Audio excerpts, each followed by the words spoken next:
அகீதா சஹீஹா, தூய அகீதா என்று சொல்லப்படக்கூடிய இந்த அகீதா இருக்கின்றதே, 50 வருடங்களின் முன் நாங்கள் இந்த அகீதாவில்தான் வாழ்ந்து கொண்டிருந்தோம். எம் சிறார்கள், எமது பெரியோர்கள், எம்மை சார்ந்த அனைவர்களும் இந்த அகீதாவிலே வாழ்ந்து கொண்டிருந்தார்கள்.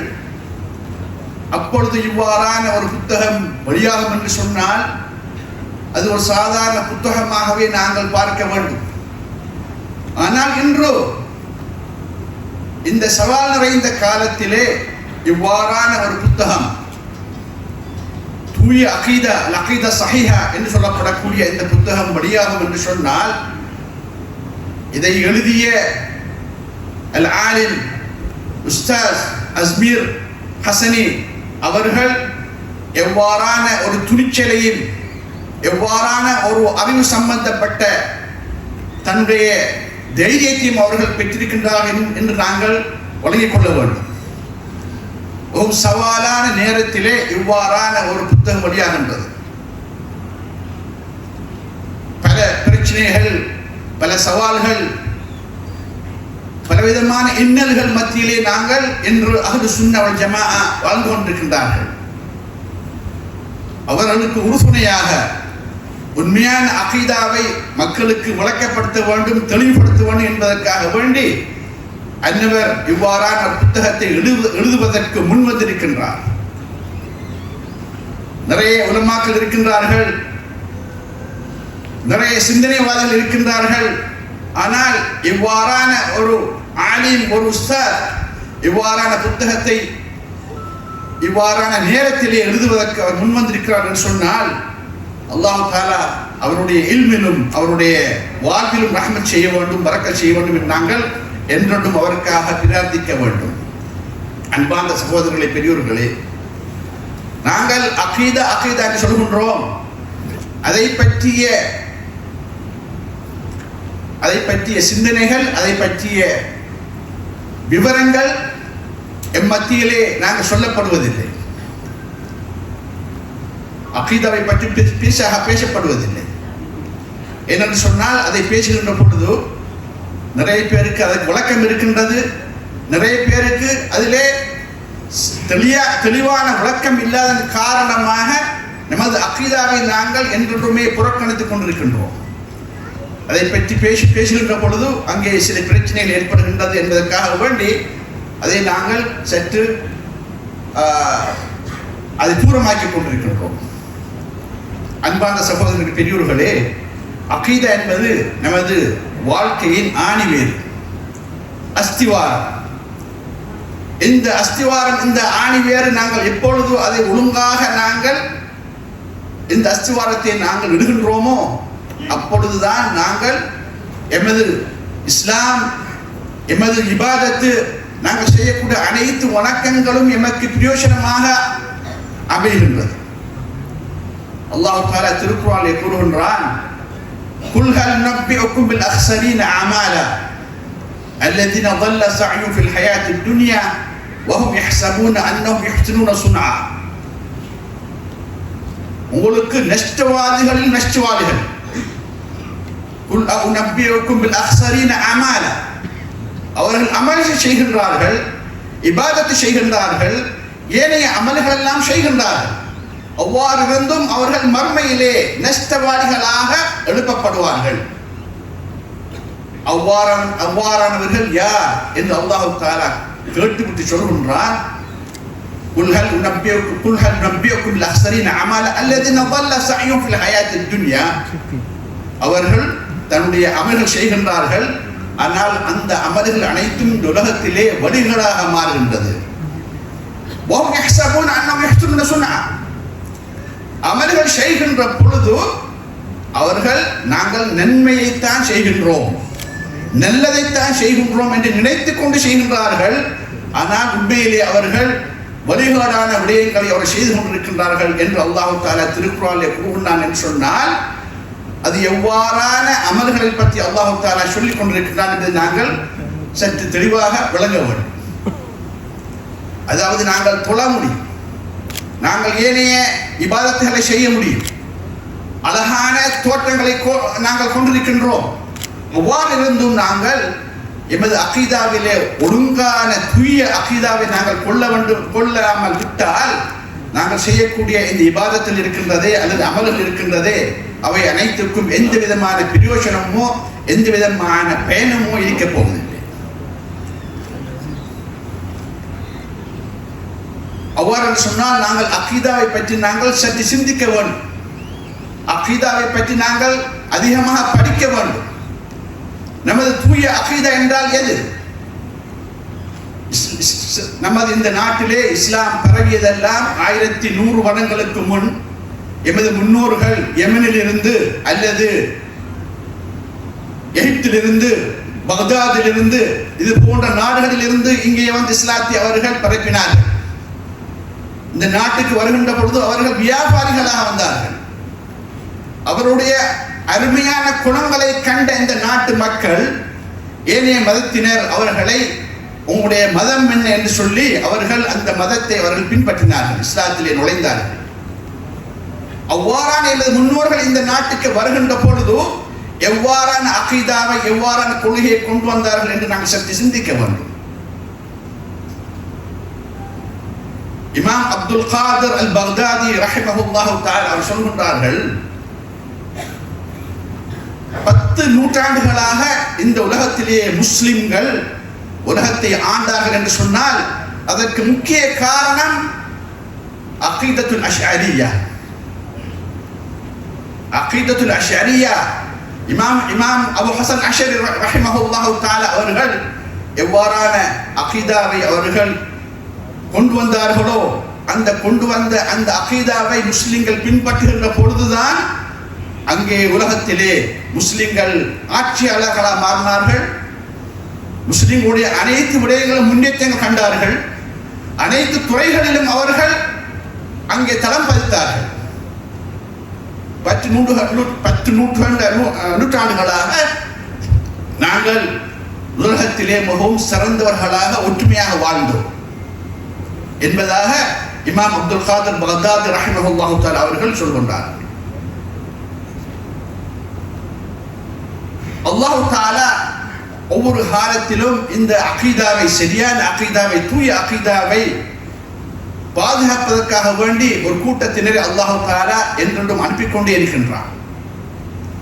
அங்கே பலவிதமான சவால்கள் ஏற்படுகின்றன, பலவிதமான பிரச்சனைகள் ஏற்படுகின்றன, பலவிதமான குழப்பவாதிகள் இருக்கின்றார்கள், இயக்கவாதிகள் உண்டாகின்றார்கள்.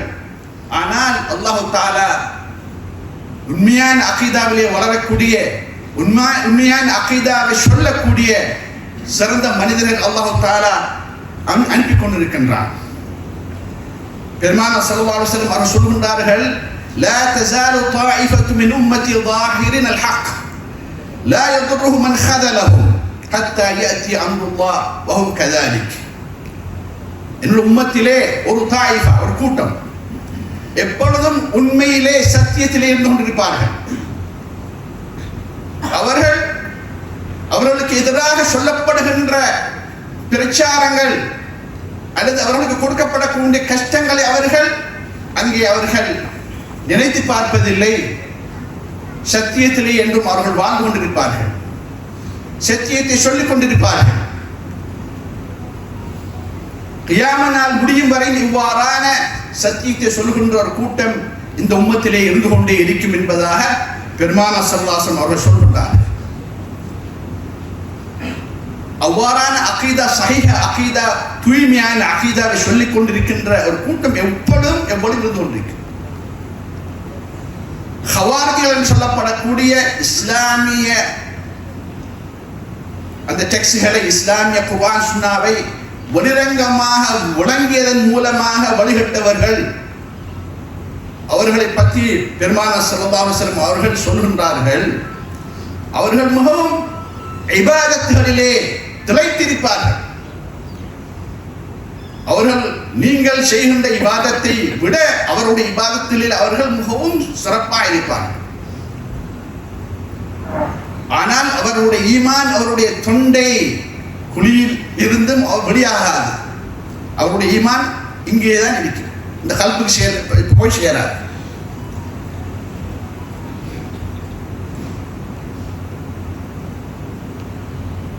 இவ்வாறான ஹவாரிஜிகளை பற்றி பெருமானார் ஸல்லல்லாஹு அலைஹி வஸல்லம் சொல்லுகின்ற பொழுது சொல்கின்றார்கள், இன்தலகு இல ஆயாத்தின் நஸலத் ஃபில் குஃபார். அவர்கள் காபிர்களுக்கு அல்லாஹ் தஆலா இறக்கிய அந்த வசனங்கள் இருக்கின்றது.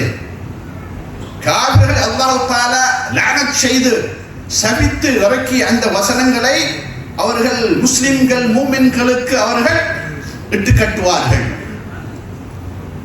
இதுதான் அந்த ஹவாரிஜிகளுடைய வரைவிலக்கணம்.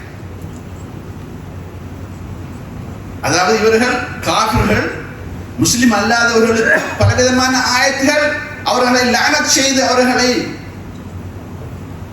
அவர்களுடைய நரகத்திலே வேதனை செய்யப்படுவதாக திருக்குர்ஆனில் அல்லாஹ் தஆலா சொல்லியிருக்கின்றார்.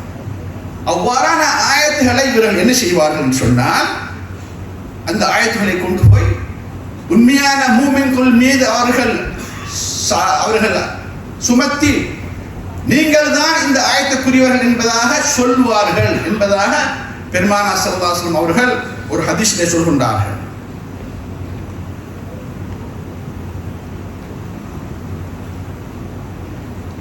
இன்று நாங்கள்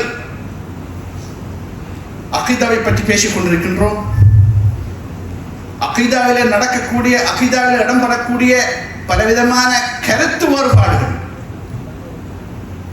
அதிலே ஏற்படக்கூடிய குளறுபடிகளை பற்றி நாங்கள் பேசிக் கொண்டிருக்கின்றோம். ஆனால் இன்றைய கணக்கெடுப்பின்படி, அதாவது மிடில் ஈஸ்டிலே, மத்திய கிழக்கிலே 12 விதமான இளைஞர்கள் இஸ்லாத்தை விட்டு வெளியாகின்றார்கள். அவர்கள் நாஸ்திகர்களாக மாறுகின்றார்கள்.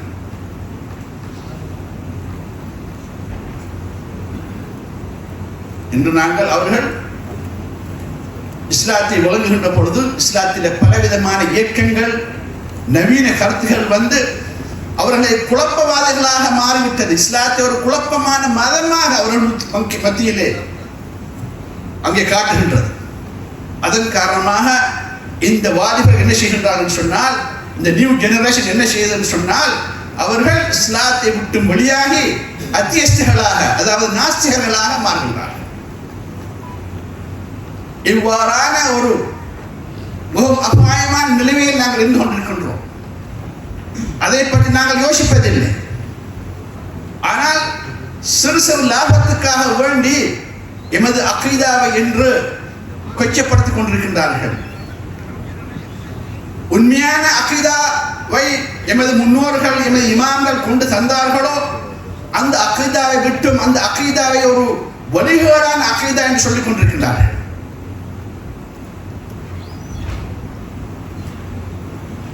அன்றும் இமாம் அபுல் ஹசன் அஷ்அரி ரலியல்லாஹு அன்ஹு அவருடைய காலத்திலே, அதற்கு முன்னும் இவ்வாறான பிரச்சனைகள் வந்தது. ஹவாரிஜிகள் இருந்தார்கள், முஅ்தஸிலாக்கள் இருந்தார்கள். இது போன்ற பலவிதமான ஃபிரக்குகள், பலவிதமான கூட்டத்தர்கள் இருந்தார்கள். அப்பொழுது இமாம் அபுல் ஹசன் அஷ்அரி ரலியல்லாஹு அன்ஹு அவர்கள் என்ன செய்தார்கள் என்று சொன்னால், சஹாபாக்கள் எவ்வாறான அகீதாவிலே இருந்தார்களோ அந்த அகீதாவை அவர்கள் ஒரு புத்தக வடிவிலே அவர்கள் எமக்கு எழுதி தந்தார்கள். அதான் இந்த அகீதாவை நாங்கள் இமாம் அபுல் ஹசன் அஷ்அரி அகீதா என்று சொல்வதன் மூலம் இமாம் அபுல் ஹசன் அஷ்அரி ரஹிமஹுல்லாஹு தஆலா இந்த அகீதாவை அவர்கள் உண்டாக்கவில்லை. அவர் செய்ததெல்லாம் என்ன என்று சொன்னால், சஹாபாக்களுடைய காலத்திலே எவ்வாறான அகீதா இருந்ததோ அந்த அகீதாவை அவர்கள் பின்னர் ஒரு புத்தக வடிவிலே எங்களுக்கு தந்தார்கள். இதற்கு உதாரணமாக சொல்ல போனால், நிறைய உலமாக்கள் இருக்கின்றீர்கள். அவ்வளவு வாதில் இல்மில் நஹ்வு அபுல் அஸ்வத் துவலி, அதாவது அரபு இலக்கணத்தை முதலாவதாக எமக்கு தந்தவர் அபுல் அஸ்வத் துவலி என்ற ஒரு பெரியவர். அவர் ஒரு தாபிஈன்கள் காலத்தில் இருந்தவர். அவ்வாறு சொன்னால் அரபு இலக்கணம் அதற்கு முதல் பாதிக்கப்படவில்லையா என்ற ஒரு கேள்வி ஏற்படுகின்றது. இல்லை, அரபு இலக்கணம் இருந்தது. அங்கே ஃபாயில் என்று சொன்னால் அங்கே ஃபாயில் மர்ஃபூ என்று சொல்லியும், மஃபூல் என்று சொன்னால் மன்சூப் என்று சொல்லியும் அவர்கள் அரபிகள் அந்த இலக்கணத்தை பாவித்துக் கொண்டிருந்தார்கள். அப்படி என்று சொன்னால் அபுல் அஸ்வத் துவலி என்ன செய்தார்? இந்த இலக்கணங்களை அவர் ஒன்று சேர்த்தார். அதன் காரணமாகத்தான் அவருடைய பெயர் அங்கே வருகின்றது. அவ்வலு மன் வதஅ இல்மன் நஹ்வ், அதாவது அரபு இலக்கணத்தை முதலாவதாக எமக்கு தந்தவர் இந்த அபுல் அஸ்வத் துவலி. அவ்வாறுதான் இமாம் அபுல் ஹசன் அஷரி ரஹ்மத்துல்லாஹி தஆலா அவர்கள் இந்த அகீதாவை அவர்கள் உருவாக்கவில்லை. அவர்கள் என்ன செய்தார்கள் சொன்னால், சஹாபாக்கள் காலத்திலே சஹாபாக்கள் எவ்வாறான அகீதாவை கொண்டிருந்தார்களோ அந்த அகீதாவை ஒரு புத்தக வடிவிலே எங்களுக்கு தந்ததன் காரணமாக அந்த பெயர், அந்த அகீதா அவருடைய பெயருடன் சேர்க்கப்பட்டது. அஹ்லுஸ் சுன்னah வல் ஜமாஅ என்று சொன்னால் யார் என்ற ஒரு கேள்வி ஏற்படுகின்றது. என்று ஒவ்வொருவரும், ஒவ்வொரு கூட்டத்தினரும், ஒவ்வொரு இயக்கங்களும் நாங்கள் தான் அஹ்லுஸ் சுன்னah வல் ஜமாஅ என்று சொல்லிக் கொண்டிருக்கின்றார்கள். அவ்வாறு என்று சொன்னால் நமது வரலாற்றை எடுத்து பார்க்கின்ற பொழுது வரலாற்று ஆசிரியர்கள், உலமாக்கள், பெரும் பெரும் முஹத்திஸீன்கள் இந்த அஹ்லுஸ் சுன்னah வல் ஜமாஅ என்றால் யார் என்பதற்குரிய வரை விளக்கணத்தை சொல்கின்றார்கள். அவர் சொல்கின்றார்கள், இமாம் இப்னு ஹஜர் ஹைஸமி, நமக்கு எல்லோருக்கும் தெரிந்த இமாம் இப்னு ஹஜர் அல் ஹைஸமி தன்னுடைய ஃபத்தாவல் ஹதீஸியா என்ற கிதாபில் சொல்கின்றார், அஹ்லுஸ் சுன்னah வல் ஜமாஅ என்றால் அத்பாஉல் இமாம் அபுல் ஹசன் அஷ்அரி வ அத்பாஉல் இமாம் அபு மன்சூர் அல் மாதுரிதி. அதாவது அஹ்லுஸ் சுன்னah வல் ஜமாஅ என்றால் அதற்குரிய விளக்கணம் என்னவென்று சொன்னால், இந்த இரண்டு கூட்டத்தினர் தான் அவர்கள் அஹ்லுஸ் சுன்னah வல் ஜமாஅ. முதலாவது அபுல் ஹசன் அஷ்அரி ரஹ்மத்துல்லாஹி தஆலா அவர்களை பின்பற்றுபவர்கள், இரண்டாவது அபு மன்சூர் அல் மாதுரிதி அவர்களை பின்பற்றுபவர்கள். இவர்கள் இரண்டு கூட்டத்தினர் தான் இந்த அஹ்லுஸ் சுன்னah வல் ஜமாஅ என்று அவர்கள் சொல்கின்றார்கள். சில உலமாக்கள் ஹனாபிலா அதில் சேர்த்துக் கொள்கின்றார்கள். ஹனாபிலா என்று சொன்னால் ஹம்பலி மதுஹபை பின்பற்றுபவர்கள், அவர்களும் இந்த அகீதத்துல் அஹ்லுஸ் சுன்னah வல் ஜமாஅவில்தான் இருக்கின்றார்கள். அகீதத் அஹ்லுஸ் சுன்னah வல் ஜமாஅ தெளிவான அகீதா, தூய்மையான அகீதா என்று சொல்கின்ற பொழுது அந்த அகீதா சில மன்ஹஜ், ஒரு அடிப்படை ஒன்று இருக்கின்றது. அந்த அடிப்படையிலே செல்கின்ற பொழுதுதான் அந்த அகீதத் அஹ்லுஸ் சுன்னah வல் ஜமாஅ என்று நாங்கள் அதற்கு அறிமுகப்படுத்த முடியும். அதை விட்டு அந்த அடிப்படை அல்லாமல் சொல்லப்படுகின்ற எந்த கோட்பாடோ எந்த கொள்கையோ அது அகீதத் அஹ்லுஸ் சுன்னah வல் ஜமாஅவாக மாற முடியாது. அல்லாஹ் தஆலா திருக்குர்ஆனிலே சில ஆயத்துகளை சொல்லி இருக்கின்றான். அந்த ஆயத்துகள் தெளிவான ஆயத்துகளாக இருக்கின்றது. இன்னும் சில ஆயத்தில் இருக்கின்றது, அது பலவிதமான கருத்துக்களை கொண்ட ஆயத்துகளாக இருக்கின்றது. அந்த பலவிதமான கருத்துக்களை கொண்ட அந்த ஆயத்துகள் சில நேரம் இந்த தெளிவான ஆயத்துகளுடன் முரண்பட முடியும். அந்த முரண்பாடு அல்லாஹ் தஆலாவிடத்திலே வந்த முரண்பாடு அல்ல, நாங்கள் நமது விளக்கத்திலே ஏற்படுகின்ற முரண்பாடு. அதற்கு அகீதத் அஹ்லுஸ் சுன்னah வல் ஜமாஅவிலே அங்கு தீர்வு இருக்கின்றது. எவ்வாறான ஆயத்துகள், ஆயத்துல் முத்தஷாபிஹாத் என்று சொல்லப்படக்கூடிய பலவிதமான கருத்துக்களை உள்ளடக்கக்கூடிய அந்த ஆயத்துகளை நாங்கள் எவ்வாறு வழங்குவது, எவ்வாறான ஹதீஸ்கள் வந்தாலும் சரி அல்லது ஆயத்து வந்தாலும் சரி, எவ்வாறு நாங்கள் நடந்து கொள்வது. உதாரணமாக அல்லாஹ் தஆலா திருக்குர்ஆனிலே கூறுகின்றான், அர் ரஹ்மான் அலல் அர்ஷ் இஸ்தவா. அல்லாஹ் தஆலா அது அரபு பாஷையிலே இஸ்தவா என்று சொல்லியிருக்கின்றான். அதற்குரிய தமிழ் பாஷையிலே அல்லாஹ் தஆலா நாங்கள் இருக்கின்றான் என்று வைத்துக் கொள்ளுங்கள், அலல் அர்ஷ் இஸ்தவா. அல்லாஹ் தஆலா அந்த அர்ஷிலே இருக்கின்றான் என்று சொன்னால் இன்னொரு ஆயத்து இருக்கின்றது, நஹ்னு அக்ரபு இலைஹி மின் ஹப்லில் வரீத். நாங்கள் அவர்களுக்கு அவருடைய பிடரி நரம்பை விடவும் நாங்கள் மிகவும் கிட்டே இருக்கின்றோம் என்று அல்லாஹ் தஆலா சொல்கின்றான். இப்போது அல்லாஹ் தஆலா அர்ஷில் இருக்கின்றான் என்று சொன்னால் இங்கே அல்லாஹ் தஆலா பிடரி நரம்பிற்கு விடவும் அந்த நரம்பை விடவும் மிகவும் கிட்ட கிட்டவாக இருக்கின்றான் சொல்கின்றானே, அப்படி இந்த இரண்டு ஆயத்துக்கும் இடையிலே ஒரு கண்ட்ரடிக்ஷன், ஒரு முரண்பாடு ஏற்படுகின்றது. அல்லாஹ் தஆலா வானத்தில் அர்ஷிலே இருக்கிறான் என்று சொன்னால் பெருமானார் ஸல்லல்லாஹு அலைஹி வஸல்லம் அவர்கள் சொல்கின்றார்கள், இன்னல்லாஹ யன்ஸிலு இலஸ் ஸமாஇ துன்யா ஃபி ஸுலுஸில் அഖீர் மினல் லைல். அல்லாஹ் தஆலா வானத்திலிருந்து ஒவ்வொரு நாளும் மூணாவது, ஒரு இரவை மூணாக பிரித்து மூணாவது பங்கிலே அல்லாஹ் தஆலா கீழ்வானத்துக்கு இறங்குகின்றான் என்று சொன்னால், அந்த சுலுசுல் அഖீர் மினல் லைல் என்று சொல்லப்படக்கூடிய அந்த மூணாவது இரவு இருக்கின்றதே, அது உலகத்திலே எங்கேயும் இருந்து கொண்டே இருக்கு. என்று சொன்னால் இந்த சூரியன் சந்திரன் எம்மை சுற்றி கொண்டிருக்கின்றது. அதன் காரணமாக ஒவ்வொரு இடத்திலும் உலகத்தில் எங்காவது ஒரு இடத்திலே இந்த சுலுசுல் அഖீர் மினல் லைல் இருந்து கொண்டே இருக்க வேண்டும். அப்படி என்று சொன்னால் அல்லாஹ் தஆலா அர்ஷிலே எவ்வாறு இருக்க முடியும்? அல்லாஹ் தஆலா எவ்வாறு இந்த கீழ்வானத்தில் இறங்க முடியும் என்ற இவ்வாறான அந்த கேள்விகள் எம்மத்திலேயே ஏற்படுகின்றன. எதற்கு எமது முன்னோர்கள் சல்ஃபு சாலிஹ் என்று சொல்லப்படக்கூடிய முன்னோர்கள், சஹாபாக்கள், தாபீங்கள் எவ்வாறு இந்த ஆயத்துல் முத்தஷாபிஹாத், அஹாதீஸ் முத்தஷாபிஹா இவைகளுடன் எவ்வாறு அவர்கள் நடந்து கொண்டார்கள், இதை எவ்வாறு விளங்கினார்கள் என்பதை நாங்கள் சற்று சிந்திக்க வேண்டும்.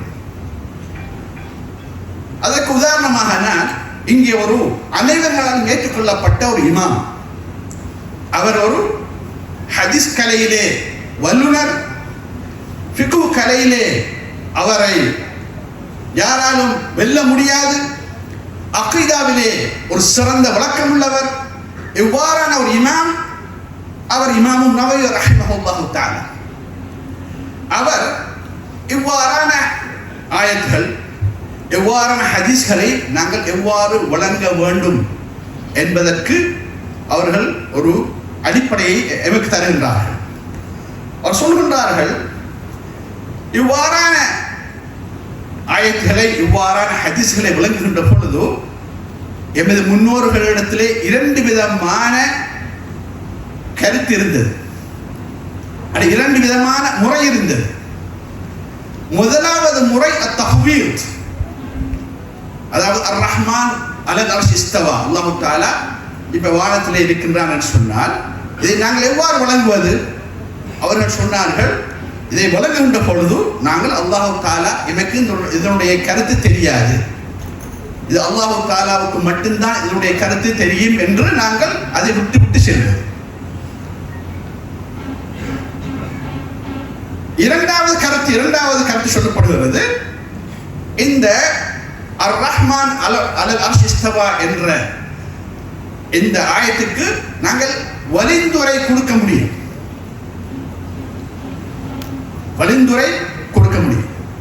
ஆனா அந்த வழிந்துரை எவ்வாறு அரபு அல்லது தஃப்சீருடைய அந்த கட்டுக்கோப்புக்குள்ளே அந்த வழிந்துரை இருக்க வேண்டும். ஆனால் இரண்டு பிரிவினரும், அதாவது தஃவீத் என்று சொல்லுவர்களும் தஅவீல் என்று சொல்லுவர்களும் ஒரு விஷயத்திலே ஒற்றுமையாக இருக்கின்றார்கள். அதாவது அல்லாஹ் தஆலா அவர் சொல்கின்றார்கள், இமாம் நவவி ரஹ்மத்துல்லாஹி சொல்கின்றார்கள், வஅன்ன முனஸ்ஸஹுன் அன் தஜ்ஸீம், அல்லாஹ் தஆலாவுக்கு உருவம் இல்லை, அல்லாஹ் தஆலா ஷடம் இல்லை. வஅன்னஹு சுப்ஹானஹு வ தஆலா முனஸ்ஸஹுன் அன் இன்திகால், அல்லாஹ் தஆலா ஒரு இடத்திலிருந்து இன்னொரு இடத்துக்கு அவர் அல்லாஹ் தஆலா அங்கே செல்வதில்லை. வத்தஹய்யுஸ் மின் ஜிஹத்தின், அவ்வாறுதான் அல்லாஹ் தஆலா ஒரு குறிப்பிட்ட திசையிலே அவர்கள் அல்லாஹ் தஆலா முடக்கப்படுவதில்லை. எமக்கு சாதாரணமாக எமது சிந்தனையிலே, எமது புத்தியிலே இதை பற்றி நான் சிந்திக்க முடியும். பெருமானார் ஸல்லல்லாஹு அலைஹி வஸல்லம் சொல்கின்றார்கள், கான அல்லாஹ் வலம் யகுன் ஷைஉன் கைருஹு, அல்லாஹ் தஆலா அஸலிலே அனைத்து வஸ்துக்களையும் படைப்பதற்கு முன்னால் அல்லாஹ் தஆலா இருந்தான், அங்கே ஒரு வஸ்துவும் ஒரு பொருளும் அங்கே இருக்கவில்லை. பிறகு அல்லாஹ் தஆலா படைப்பினங்களை படைத்தான் என்று சொன்னால் அல்லாஹ் தஆலா மாறிவிட்டானா? அல்லாஹ் தஆலா அர்ஷிலே இருக்கின்றான் என்று சொன்னால், அல்லாஹ் தஆலா அர்ஷிலே அமர்ந்து கொண்டிருக்கின்றான் என்று சொன்னால் அல்லாஹ் தஆலா மாறிவிட்டானா என்ற ஒரு அங்கே கேள்வி எழும்புகின்றது. அதற்குத்தான் இந்த இரண்டு கூட்டத்தின் சொல்கின்றார்கள், அல்லாஹ் தஆலா அவன் இடத்தை விட்டும் காலத்தை விட்டும் திசையை விட்டும் அவன் அல்லாஹ் தஆலா பரிசுத்தமானவன். வேறு அனைத்து விட்டும் அல்லாஹ் தஆலா பரிசுத்தமானவன். இமாம் தஹாவி அவர்கள் அனைத்து உலமாக்களாலும் ஏற்றுக்கொள்ளப்பட்ட ஒரு அகீதா ஹனஃபி மذஹபிலே மிகவும் பெருமையான ஒரு இமாம். அவருடைய அகீதத்துல் தஹாவியா என்ன சொல்கிறார்? லா தஹ்வீஹி அல் ஜிஹாத் சித். அல்லாஹ் தஆலா இந்த 6 திசைகளை விட்டு பரிசுத்தமானவன். அல்லாஹ் தஆலா இந்த 6 திசையிலே உள்வாங்கப்பட மாட்டான். அதாவது அல்லாஹ் தஆலாவை நாங்கள் மேலும் சொல்லு அல்லது வலது இடது முன்னுக்கு இந்த 6 திசைகளை விட்டு அல்லாஹ் தஆலா பரிசுத்தமானவன். இந்த 6 திசைகளிலே அல்லாஹ் தஆலா உள்வாங்கப்பட மாட்டான் என்பதாக இமாம் தஹாவி ரஹிமஹுல்லாஹு தஆலா தன்னுடைய அகீதாவை சொல்கிறார். எவ்வாறு தெளிவான அகீதா இருக்கின்ற பொழுது எதற்காக வேண்டி நாங்கள் என்று குழப்பம் ஏற்படுகின்றது? அல்லாஹ் தஆலா அர்ஷிலே இருக்கின்றானா, அர்ஷிலே குந்திக் கொண்டிருக்கின்றான் என்ற புதிய கருத்துகள் என்று பரப்பப்படுகின்றன. இவ்வாறான காலகட்டத்தில் தான் எமது உஸ்தாதுன அஸ்மீர் ஹசனி அவர்கள் இவ்வாறான தெளிவான அகீதாவை சொல்வதற்காக வேண்டி, தூய அகீதாவை எமது மத்தியிலே பரப்புவதற்காக வேண்டி இவ்வாறான ஒரு அழகான ஒரு புத்தகத்தை அவர் எழுதியிருக்கின்றார். இவ்வாறான புத்தகம் இன்று மிகவும் இன்றியமையாத மிக முக்கியமான ஒரு புத்தகம். அதை நாங்கள் எமது மத்தியிலே எமது பிள்ளைகளுக்கு எமது சிறார்களுக்கு இந்த அகீதாவை நாங்கள் சொல்லிக் கொடுக்க வேண்டும்.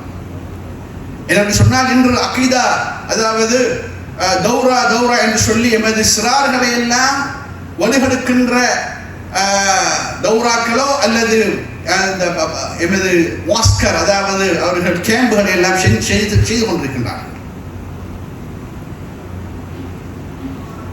அஷ்அரி அகீதாவுக்கும் அதுக்கு மாற்றமான அகீதாவுக்கும் இடையில ஒரு வித்தியாசத்தை நான் சொல்கின்றேன். அதனால் ஏற்பட்ட விபரீதத்தை சொல்கின்றேன். 2017ஆம் ஆண்டு எகிப்து நாட்டிலே அரிஷ் என்ற கிராமத்திலே, அரிஷ் என்ற மாவட்டத்திலே ரவுதா என்ற கிராமத்திலே மனிதர்கள் முஸ்லிம்கள் ஜும்மா தொழுது கொண்டிருக்கின்றார்கள்.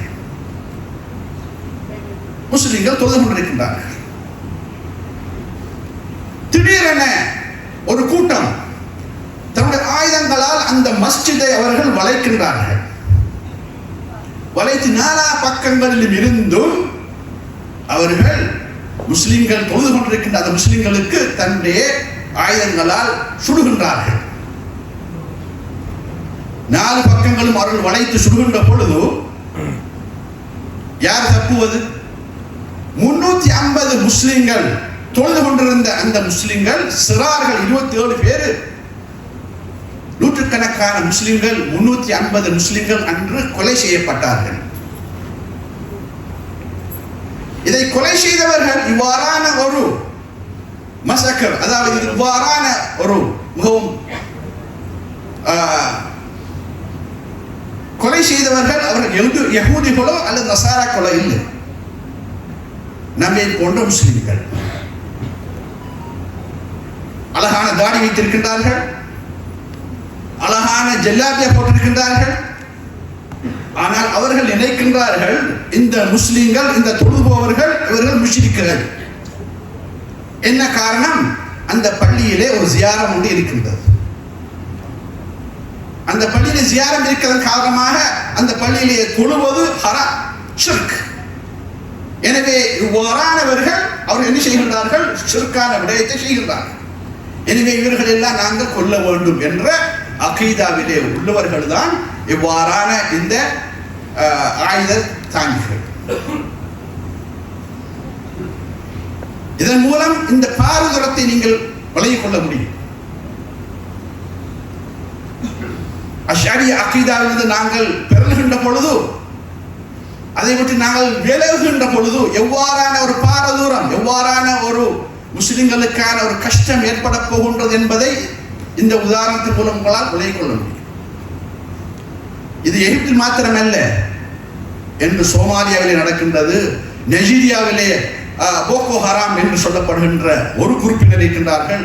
சோமாலியாவிலே ஷபாப் என்ற ஒரு குரூப் ஒன்று இருக்கின்றது. எவ்வாறுதான் உலகத்தில் பலவிதமான இந்த குரூப்புகள், இந்த கூட்டங்கள் இருக்கின்றன. ஆனால் இவர்கள் மத்தியிலே இருக்கக்கூடிய ஒரே ஒரு விஷயம் என்னவென்று சொன்னால், இவர்கள் இந்த அகீதத்துல் அஷ்அரியாவை விட்டும், அவர்கள் அஹ்லு சுன்னா வல் ஜமாஅவுடைய அகீதாவை விட்டும் ஒரு முரண்பாடான அகீதாவை கொண்டதன் காரணமாகத்தான் எவ்வாறான விபரீதம் என்று உலகத்திலே முஸ்லிம்கள் மத்தியில் நடந்து கொண்டிருக்கின்றது. அன்பான சகோதரர்களே, பெரியோர்களே, நீண்ட நேரம் பேசுவது என்னுடைய நாட்டம் அல்ல. ஆனால் இன்று இவ்வாறான ஒரு புத்தகம் எமது உஸ்தாதுனா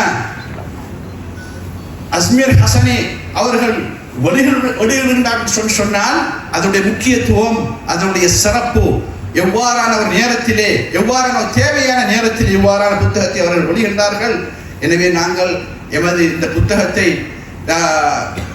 எமது சிறார்களுக்கு, பெரியோர்களுக்கு, எமது மத்தியிலே இதை பரவ செய்து பல மொழிகளில் இதை அதாவது மொழிபெயர்க்கப்பட்டு எம் மத்தியிலே நாங்கள் உண்மையான அகீதாவை வழங்கப்படுத்துகின்ற பொழுதுதான் எமது சிறார்கள் அஹ்லு சுன்னா வல் ஜமாஅவுடைய கொள்கையிலே அவர்கள் வளர முடியும், வாழ முடியும். அல்லாஹ் தஆலா அனைவருக்கும் ரஹ்மத் செய்வானாக. The Pioneer News website is based in Sri Lanka.